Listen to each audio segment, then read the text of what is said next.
Chargers, I'm Kareen. And I'm Jana, and this is your Wrsn. Kareen, wait a second. Where's your flannel? Cut the cameras.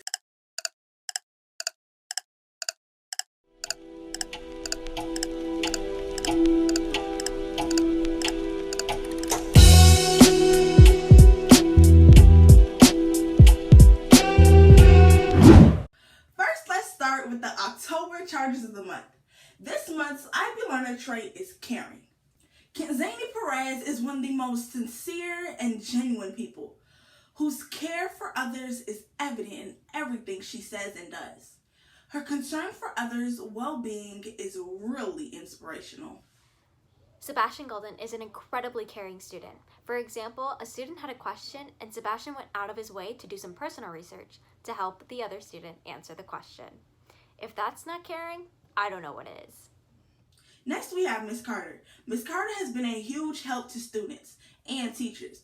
She willingly shares her techie knowledge with others and is incredibly helpful. She is truly a team player. She also procured a grant to fund a creative writing club for girls on campus. We are lucky to have her. A huge congratulations, Chargers. Attention IB juniors, CAS hours are coming up and your first submission must be in by November 1st.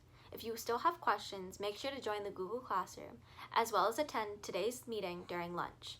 The CAS coordinators will be there to help you with any questions. In addition, today during lunch, JSU will also be having a meeting. If you would like to join today, the Google Meet is down below. With school being online, there can be many distractions at home. James Allen outlined some information to help us stay focused. James? While students continue to do distance learning, they have multiple things to consider. One of these things are distractions in the background and people moving. Another is to have multiple items for your class on hand so you don't need to search. Finally, the last thing is to keep your area clean. Do all these things and the experience for yourself and classmates will be in a healthy position. Reporting for Wrsn, this is James Allen. The Psych Honor Society will be looking into the psyche behind some infamous serial killers. Interested? Then join me along with all the other Psi Alpha members to take a look into this spooky event. If you're interested in joining, the Google Meet will be in the Google Classroom and the Google Classroom code is posted down below. The ASC, Another Student Cares Club, will hold its very first meeting today during lunch. Join the Google Classroom for the Meet link. The Google Classroom code is posted down below. You will meet in the Charger comments or in the Meet. See you there, Chargers. That meeting sounds pretty interesting. Let's go ahead and see who has birthdays today. Happy birthday to you. Oh, happy... Kareen, what are you doing? Singing happy birthday. Duh. Oh my goodness. Just show the slide.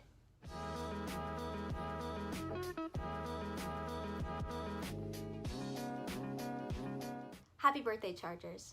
Speaking of birthdays, did you guys know that the Earth is 4.5 billion years old? Interesting, right? However, we may be slowly killing the Earth with the amount of carbon emissions we're producing. If we continue to keep this up, the Earth may be in some serious trouble. Let's head over to Paul to see how COVID-19 has impacted our exportation of carbon emissions. With fewer cars, planes, and trucks out and about, it has led to a predictable slide in our carbon emissions. The world slowing down from COVID-19 led us to a sharp decline in carbon emissions across the world. Although this sudden decrease in emissions is unprecedented when compared to previous years, it is not uncommon for emissions to decrease during crises, like during the Great Depression when carbon emissions dropped approximately 26% during the years succeeding the stock market crash. With fewer people going from place to place and fewer industries up and running, there has been about a 7% decrease in carbon emissions since 2019. An example of this in action is the tracking of the nitrogen dioxide output of Chinese cities produced by transport and industries. As you can see, there's a very stark decrease in emissions. So although this trend seems like it points to a greener Earth, considering it took an entire world to essentially halt decreasing the carbon emissions to this level is not sustainable or practical, but rather serves as a reminder on how reliant we are on carbon in our day-to-day lives. I'm Paul Murnahan reporting for Wrsn News. Wow, in the long run, this could be very scared for the earth itself. Now we have Derek and Christian of Fieldview, who went around asking, what's the scariest Halloween movie you have ever seen? Let's see what students had to say. What's up, Chargers? We're back at it again with another one. On a Tuesday. We've never done this before. This is our first Tuesday. It's your boy Derek. And Emily. And today's question is, what is your favorite Halloween movie, or what is the scariest one in your opinion? The scariest movie for me to watch would have to be Candyman, because it always scarred me as a kid. Like, even now I won't say Candyman 3 times in the mirror. For me, it would have to be Beetlejuice, just because I watch that movie every year with my family.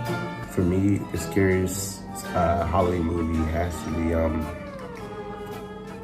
wow, just thinking about it gives me PTSD, but Scooby-Doo. Honestly, it's like, wait. The scariest Halloween movie I've ever watched would probably be Truth or Dare. The scariest movie, hands down. The scariest movie. Nobody can debate with me with this. Scariest movie is Jigsaw. Okay, the guy with the swirl, the world swirlies on his face. Scariest movie ever. Sorry about that, guys. I had a little bit of flu. But, yeah, honestly, Scooby-Doo. Scariest thing you ever watched? Still have PTSD till today. Will I ever watch it again? No. I'm okay. I don't watch scary movies. I'm okay. I'm gonna be honest, I don't think most horror movies are that scary, really. But if I had to give it to one, I'm gonna have to actually give it to a trilogy, alright? Rob Zombie's Firefly trilogy, that's a set of movies that will mess you up, alright? Look at the first one, House of a Thousand Corpses. You got Rainn Wilson, who I assume you guys all know and love from The Office, but... Take this entire bottom half, cut it off, and turn it into a... Fish. Okay? House of a Thousand Corpses, it's gotta take the cake. My favorite Halloween movie is Halloween Town, because there's werewolves and witches and really brings out the spookiness. Scariest movie is gonna have to be Hush for me. I don't know, it's a really good, they almost make it feel like you're also deaf as well, because they mute some sounds, and you know, some of the scenes, it's crazy. Wait. What? Boo. Whoa, that's a knee slapper. I tried. From our homes to yours, we thank you for watching WRSN. I'm Kareem. And I'm Jana. Have a wonderful day, Chargers.